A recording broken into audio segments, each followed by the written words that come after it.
Wait, wait. This isn't just any story. This is the story of humanity, of courage, of a heart bigger than wealth itself. An emotional moment that will shake you to your core. And if you don't watch till the very end, you might just miss the most unforgettable lesson of your life. What would you do if a millionaire's autistic son screamed uncontrollably mid-flight, shattering everyone's nerves? Passengers shifted uncomfortably, flight attendants exchanged helpless looks, and the wealthy father's face burned with shame, until a poor black boy from economy rose, did the unthinkable, and changed the flight forever. The luxurious jet hummed at 30,000 feet, slicing through clouds like a silver blade. Inside the first-class cabin sat Richard Ellington, a billionaire in a tailored Navy suit, his Rolex glinting under the cabin lights. Beside him, his 10-year-old son Ethan shifted nervously in his oversized seat. Ethan was autistic, his world a swirl of fragmented sounds and sensations that often became overwhelming. At first, the flight had been smooth. The passengers sipped champagne, screens glowed with blockbuster films, and the air was filled with quiet conversations. But then, a sound cut through the stillness. Ethan's scream. It wasn't the cry of a child asking for attention. It was primal, raw, a desperate release of pain. His small hands clutched his head, tears streaming as his body shook. Richard tried to hold his son, whispering soothing words, but nothing worked. The flight attendants rushed over, attempting to distract Ethan with toys and snacks, but the boy's cries grew louder. People in first class groaned. A woman in pearls rolled her eyes and muttered, "Unbelievable! Why bring him here if he can't behave?" A businessman yanked off his noise-canceling headphones in frustration. Richard's face flushed crimson. For years he had shielded Ethan from the judgmental gaze of the world, but here, trapped in a metal tube hurtling through the sky, he felt exposed, vulnerable. His billions could buy silence from the press, luxury from discomfort, but not peace. For his son, not tonight. Ethan screamed again, louder this time. The sound pierced through the thick curtain separating first class from economy. Back there, where cramped seats and thin blankets were the norm, a boy named Malik looked up.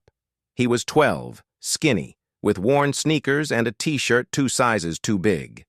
Malik's mother sat beside him, exhausted from working 2 jobs, her eyes closed in shallow rest. Malik knew that sound.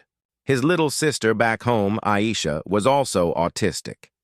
He had spent countless nights sitting on the edge of her bed, humming songs, creating little rhythms to calm her storms. He recognized the panic behind the scream, the trapped feeling of being lost in a world too loud, too bright, too much. Something inside Malik told him to act. He unbuckled his seatbelt, ignoring the disapproving glance of the flight attendant, and made his way toward first class. The curtain was like a wall, one side luxury, the other survival, but Malik pushed through. First-class passengers turned, their eyes narrowing as they saw the poor black boy intruding in their polished sanctuary. A stewardess stepped forward, whispering sharply, "Sir, you cannot be here." But Malik ignored her. His gaze locked on Ethan, whose tiny fists beat against the armrest as sobs racked his chest. Slowly, Malik approached, crouching down so his eyes were level with Ethan's. "Hey," Malik said softly, his voice steady despite the stares. "It's okay. You're safe.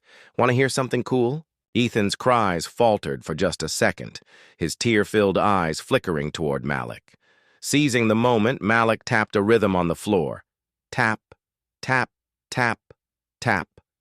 It was the same pattern he used with his sister, a simple beat that felt like a heartbeat. Then Malik hummed, a low, soothing sound that vibrated through the space between them. The cabin went silent. Every passenger, every attendant, even Richard himself watched in stunned disbelief. Ethan's breathing slowed, his hands lowered from his head, The piercing screams melted into hiccuping sobs, and then quiet. For the first time in over an hour. Silence filled the plane. Richard's eyes widened. He had tried everything money could buy, therapists, gadgets, specialists. But nothing had worked this quickly. And here was a boy from economy, a child with nothing but compassion, calming, his son. Tears welled in Richard's eyes as he whispered, How did you do that? Malik shrugged, glancing shyly at Ethan. My sister's like him. Sometimes the world's too loud, so I help her find a smaller sound to follow. Richard stared at the boy, struck speechless. Around them, passengers, who moments ago had rolled their eyes, now sat stunned, ashamed of their earlier impatience. The woman in pearls lowered her gaze. The businessman clenched his jaw in guilt. Ethan reached out, his small hand touching Malik's arm. It was the tiniest gesture, but to Richard, it was monumental. His son rarely sought comfort from strangers. Malik smiled softly, continuing his quiet rhythm until Ethan drifted into calm sleep, his head resting against his father's chest. The flight attendants exchanged glances of awe. One whispered, I've never seen anything like that. Richard swallowed hard. He looked at Malik, not just as a boy, but as a lifeline. What's your name? Malik, the boy said. Well, Malik, Richard replied, his voice thick. With emotion, you just did what no doctor could. Thank you. The plane landed hours later, but for Richard, the journey had changed something deeper than geography. He walked with Ethan asleep in his arms and Malik beside him. On the tarmac, Richard turned to Malik's mother, who stood bewildered as she realized what her son had done. Ma'am, Richard said, his voice steady now, I owe your boy more than words can repay. If it's all right, I'd like to stay in touch. Malik's mother nodded, tears glistening in her eyes.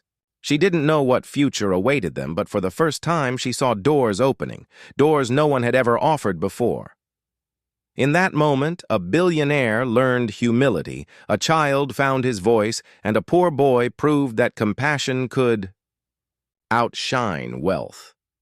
And in the hearts of everyone who witnessed it, a truth burned bright. Sometimes the smallest act of kindness is louder than the loudest scream.